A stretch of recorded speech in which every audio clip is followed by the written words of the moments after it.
Sahabat bongkar karakter asli Bella Bonita. Berita seleb terkini, Bella Bonita dinilai sosok yang dewasa dan bisa ngomong Denny Caknan. Diketahui Denny Caknan resmi menikahi Bella Bonita, Jumat, tanggal 7 Juli tahun 2023, malam di sebuah hotel di Madiun, Jawa Timur. Sahabat dari Denny Caknan sekaligus tim manajemen mengungkapkan sosok Bella Bonita yang kini resmi jadi istri sang artis. Menurutnya, Bella Bonita memiliki kepribadian yang cukup dewasa sehingga bisa memberikan dampak positif terhadap Denny Caknan.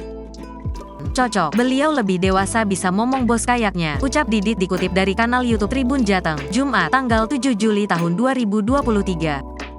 Selain itu, Dimas yang juga sahabat Denny Caknan mengungkapkan sosok pelantun lagu Lost Doll tersebut.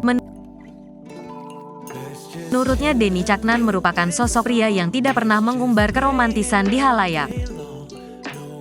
Gimana ya dia tuh kalau di depan teman-temannya enggak pernah terlihat romantis, enggak pernah romantis.